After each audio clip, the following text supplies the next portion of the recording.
Thanks to supporters of channel member Felix Bjorkman. Well, after what felt like a very eventful transfer window yesterday, we're starting the new season with basically one new player, a 6'7" defender, the one position we didn't really need to strengthen. I'm not really sure how we got there, but new season starts here.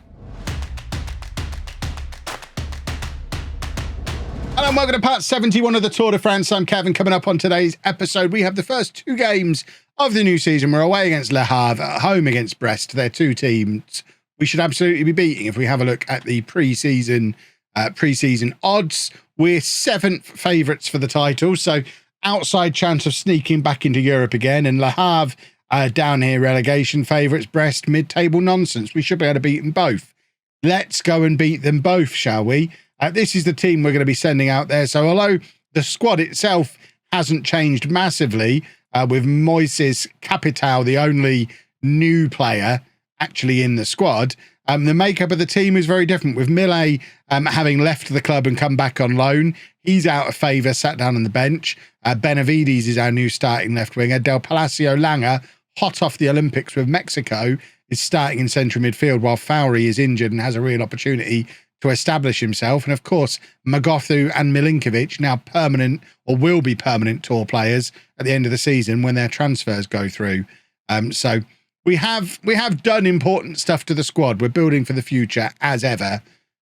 I just hope we start the season as well as we ended last season, because if we look at the end of last season, we did go on a nice little bit of a run. Paris Saint Germain aside, we won 5 out of 6 games in the league in that little run at the end of the season, and we need to carry on with that kind of form with what is basically the same team. So it's Magothu in goal, a back four of Simon, Say, Capital and Frey, Thomas at the base of the midfield, Milinkovic and Del Palacio Langer ahead of him, and then Benavides and Nguema supporting Afkir Omar up front. I am conscious that we've got two 30-year-olds in this team. It's so unlike me. Normally, we've moved them on and binned them off by now, but Thomas and Frey, both turning 30 over the last 6 months or so, I think. Both key players, regular starters as we come into the new season. How much longer are they going to survive for? Bearing in mind, neither of them really has a backup in the squad. Milinkovic is kind of the backup to both and already has a starting spot elsewhere in the squad. They're both pretty safe if they stay fit to play a lot of football again this season, but they are areas we are going to need to be looking to strengthen as time goes on. We've got about £2.5 million of transfer budget left from yesterday's transfer shenanigans. They are definitely the positions I would like to bring in a young, talented player, either holding midfield or right back. But this French-only rule, oh, it's a struggle. It really is a struggle, especially because we've already used up our loan quota for the year. So we can't go and take another loan from Paris Saint Germain or Monaco and end up stealing them, even though they're not French, the way we have with so many players before. Or Lyon, I guess, as we did with Omar. But Benavides, Omar, Del Palacio Langer, Milinkovic, none of these are French, but they came from French clubs, so that makes it okay. But we can't even pull that trick because we're already maxed out on our loans. That was what's known as a very uneventful first half. We slightly edged it. We had one more shot than Le Havre did, but bearing in mind this is a team who are expected to be relegation fodder, why are we only on a positive mentality? What? I bet the comment section was over the moon when they saw that. That isn't something I've changed deliberately. Obviously, we want to be on an attacking mentality. Has anything else changed? Is this still our tactic? Is this still the Tour 4-3-3?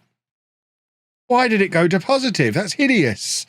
We've just had our best chance of the game from a set piece. In fact, talking of set pieces, we've signed a 6'7" striker. You know what we haven't done? Stuck it. We don't even have any. It's removed my set piece routines.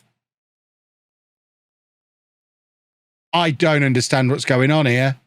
Right, there you go. We're aiming for the big boy. I need to remember to do that after the match again. So it's taken me from attacking to positive and taken my corners away. Well, I wonder when that happened. I wonder how long we've been playing without set piece routine. I wonder we've been rubbish for so... I'm furious. Right, Del Palacio Langer is going to come off for Christopher Robin. That'll do for now. Come on, boys. We're playing attacking now, and we've got the set pieces on. Let's go do a football, please and thank you. Oh, look, he's wearing the shirt. Let's go do a football. Come on now. Thomas, the most deep player that we've got. I mean, what are you? You three, pack it in. Bunch of absolute morons. The three of them are walking home from this fixture because that was absolutely absurd. I don't. Oh, look at them. Absolute cretins. I bet they're giggling at the guy who they're knocking it around, who then wins it back. It's going to be a long season, boys and girls. Millet's on. that lasted a long time. Capital's, I mean, he wasn't involved in the nonsense. I should have taken off the three of them who were involved in that nonsense. We'll have no nonsense here. Frey's going to come off as well. And I am cross right now. We were absolutely battered in China in the French Charity Shield yesterday. And now we're going to lose against a relegation team. Unless Omar can grab a goal here. Omar is in. He's taking it too wide. Plays it back across to Christopher Robin, though. Oh, Christopher Robin scores. Oh, it's a wonderful thing about Tiggers. One day I'll do the song. Has it been disallowed? Oh, I thought it had been disallowed. Oh, this is good work. Christopher Robin bursting out of midfield. Omar thought he'd taken it too wide, but plays it across beautifully. And Christopher Robin is there to convert. And now we've got a chance to go and win the thing. Come on, everybody get forward. We're playing attacking. Millet's on. This is a chance for him. He's a £43 million striker we've got on the pitch now. Let's go and show the world why he was worth £43 million. Let's show the Brentford fans what they're missing, having spent their whole transfer budget on him and loaned him back to us. Millet is in. It's Millet. Oh, that's unfortunate. I mean, having been a goal down with a couple of minutes to go, I'll take the draw, but we've got to do better than that. That was a match we should have won comfortably, especially because we're not integrating a load of new signings into the team this year. I don't want to start the season slowly. I'm going to go and work on my set pieces for this next match. Folks, just want to take a moment to thank today's episode sponsor, NordVPN. As we all know, the football season is back, which means the 3 p.m. blackout on live broadcast of football matches in the UK is back as well. But don't worry, NordVPN have got you covered, because if your club offers a subscription service for international fans, where you can watch the matches as long as you're outside of the UK, it's really simple to access that service using NordVPN. It takes one click. All you have to do is pick a country where that subscription service is available. I usually pick America, because then I can pretend I'm on holiday in New York. You click, it connects in seconds, and you're there. As far as your computer and, more importantly, your football club are concerned, you're now in New York, which means you can access that service designed for the international fans and watch those Saturday 3 p.m. kickoffs. Since using NordVPN over the last few years, I have watched more football matches for my club, Peterborough United, than I have ever watched in my life. And I was a season ticket holder for 25 years. This is great. And it's not just with football, it works with all of your subscription services as well. So if, for example, Netflix lose Parks and Recreation in the UK, which has upset me recently, you can use NordVPN to jump around the world to all the different Netflixes to see if it's still available on one of those. And if you are unfortunate enough to live in one of those countries where Football Manager isn't available, you can just switch your location to somewhere where it is, buy the game, play to your heart's content. It really is easy peasy and awesome. And if all that wasn't enough to really sweeten the deal, of course I've got you a discount. If you sign up using the link at the top of the description below, you get a 2-year plan at a massive discount, plus 1 month extra for free,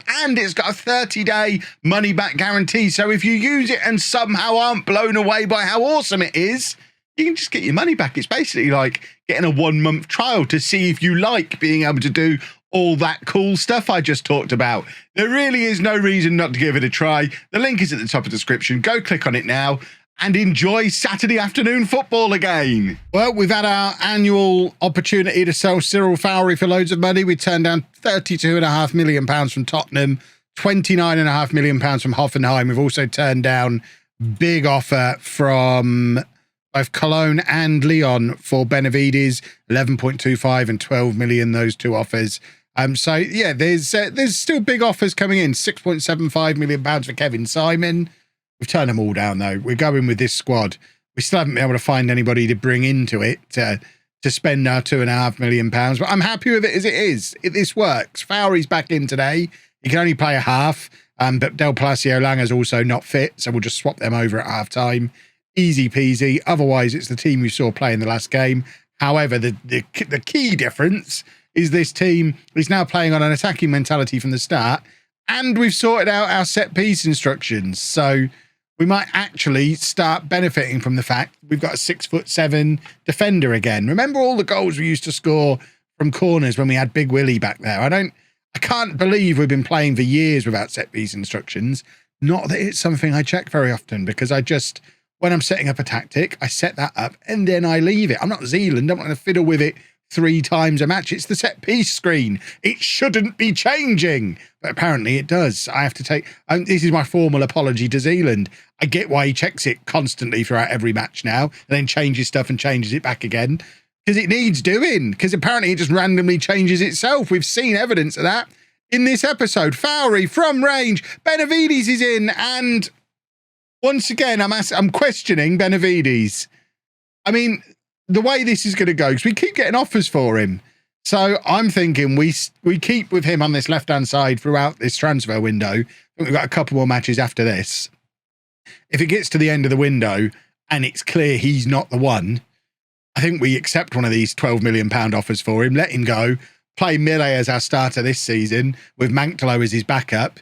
And then next year when Millet's gone, either Manktolo comes in and just is our starter on that left-hand side. He can't be as bad as Benavides has been at the moment.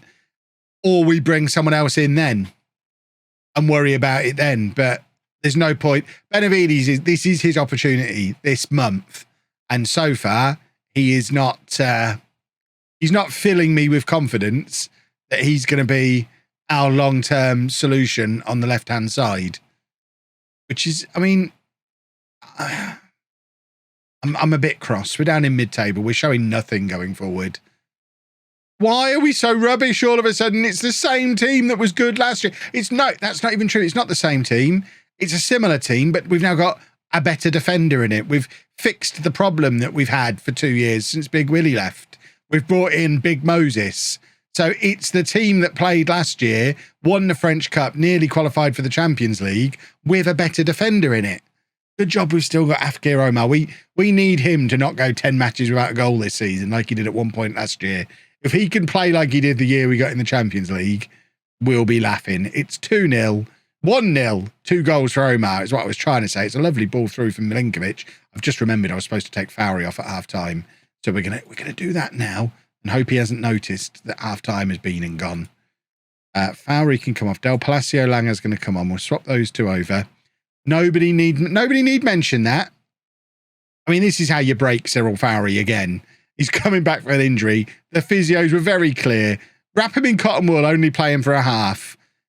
25 minutes into the second half. Is Cyril still out there? Nah, it can't be. We agreed with the physio he's coming off at half-time. Oh, the physios are going to be so cross with me. The club doctor is going to be banging on the roof of the dugout telling me to get him off the pitch. Well, there you go. We scored a goal and I finally got him off. Del Palacio Langer playing it through to Omar. It's a lovely pass from him. It was very similar to the ball from Milinkovic for the first goal, but this time Omar doesn't have the finish. But we are starting to look a little bit more lively. We're going to take Benavides off. He's making me cross. Just watching him is making me cross. Millet's going to come on the left. We may as well use him. He's here for another year. We may as well make the most of him. He's not costing us anything this year. And now Nguema's going to come off for Di Girolamo, Milinkovic for Gonzalez, and Capital is struggling a little bit for fitness at the moment.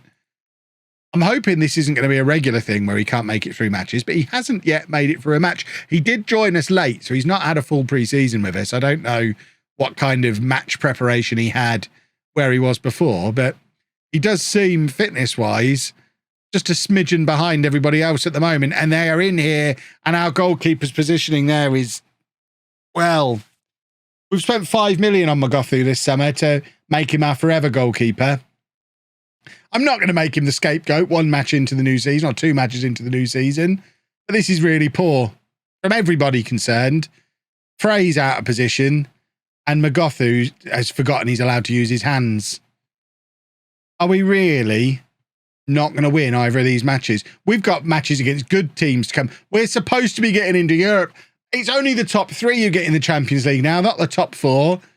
We can't sneak in and be the 4th best team in the division and think that's okay. That has been a worryingly poor start to the season. And we don't have any money to go out and change it unless we sell Fowry. But you know full well if I sell Fowry, I'm just going to spend the money on Del Palacio Langer. So it just weakens the team unless Fowry can come back on loan for a year. And then we're doing a mini Barcelona. We're mortgaging our own future here because in a year we'd then lose Millet and Fowry and have no money to replace them with. We need to improve. If you've enjoyed that, please make sure you leave a nice big thumbs up on there for me. Subscribe to the channel for daily Football Manager videos. Thank you very much for watching.